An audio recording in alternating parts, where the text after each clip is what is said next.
Good day sa inyo lahat mga partners. For this video, isa na namang tips at gabay para sa ating mga aspirant.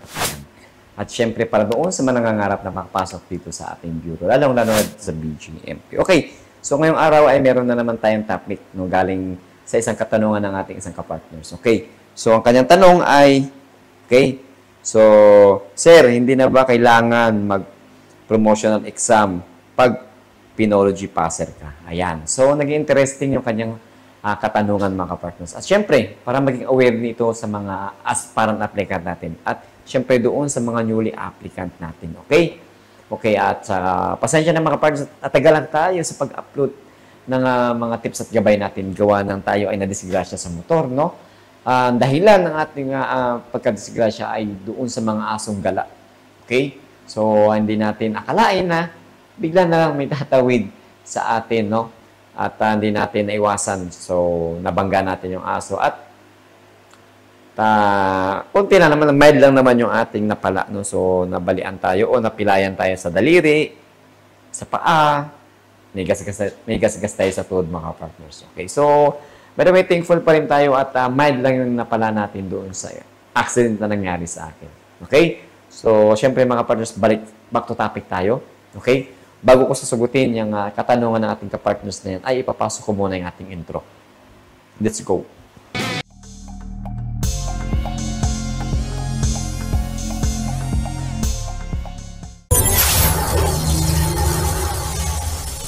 So, yes po mga kapartners, may panibago na naman tayong topic at pag-uusapan, okay, patungkol dito sa tanong ng ating isang kapartners, okay?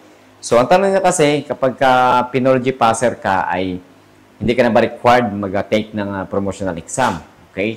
So, ang sagot natin dyan mga kapartners ay, okay, by the way, shoutout muna tayo, shoutout ko si Edison Galon 1998, okay, yan ang kanyang YouTube name account. Okay, so, shout out sa iyo mga kapartners, tama-tama. At interesting yung iyong katanong. Okay, mapa-board exam, passer ka, PRC license, civil service license ka, Pinology license ka. Lahat po yan dito sa BGMP. Okay, once na ikaw ay promotable, dadaan ka po sa tinatawag na PROMEX exam. Okay? So, pag sinabing PROMEX, in yung promotional examination. Okay?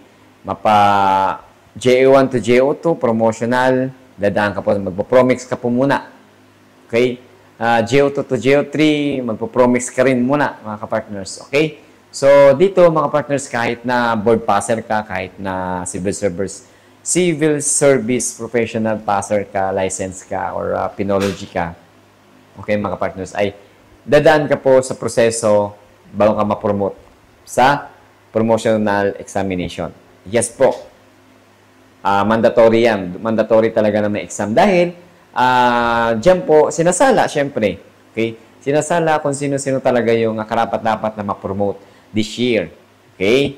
So, ginagawa yan, yung proseso na yan para kung sino-sino yung pasok doon sa quota. Kasi may quota po, di ba? May quota po ang promotion natin. Okay?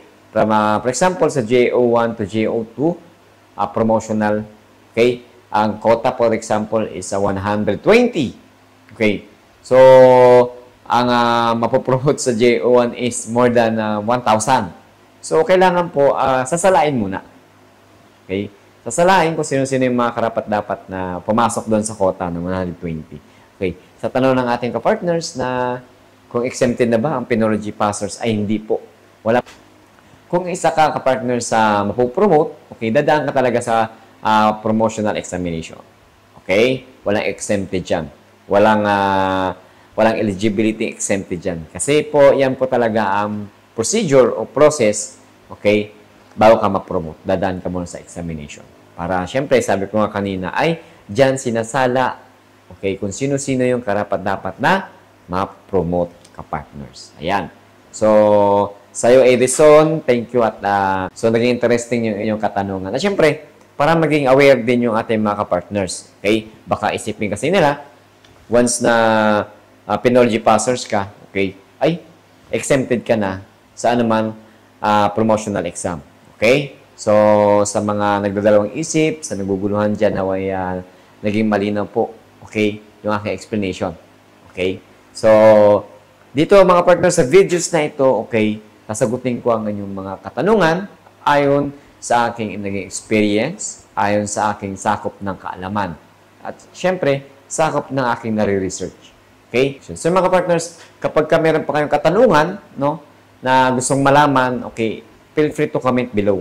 Para syempre, pag nakita natin yung katanungan yung igagawin natin, pag-uusapan natin dito. At syempre, para makatulong din sa ating ibang aspirant applicant o ibang kapartners natin na nangangarap, okay, na makapasok sa isang bureau, lalong-lalo na sa BJMP. Okay, mga partners. So, yun naman po ang ating pag-uusapan at syempre nasagot ko ng malinaw. Okay? Sabi ko kanina, walang walang special, okay, special exempted na license, no? Kahit sabi ko kanina, kahit na bar passer ka, civil service professional ka license, PRC license ka, Penology license ka, ay dadahan ka talaga sa promotional examination. Okay. So, kung tatanungin nyo ako kung ano yung mga tanong doon sa promotional exam, ay hindi ko pa po masasagot yan dahil hindi ko pa po na-experience. Dahil tayo ay hindi pa na po promote. So, soon, no, pag na-experience na natin yung promotional examination sa BJMP, agad-agad natin i-share kung ano yung maging experience natin. Okay? So, yun. Hanggang dito na lang muna yung ating video, mga partners. Sa mabilisang usapin regarding sa katanungan ng ating isang kapartners. Okay? So, hanggang dito na tayo, mga kapartners. At isang maiksing topic lamang tayo today. No? At syempre, lagi kong sinasabi doon sa mga aspirant applicant natin, be confident, okay, bilang isang aplikante. Okay? At syempre, maniwala sa itaas, maniwala sa kakayahan, at lagi kong sinasabi, saludo.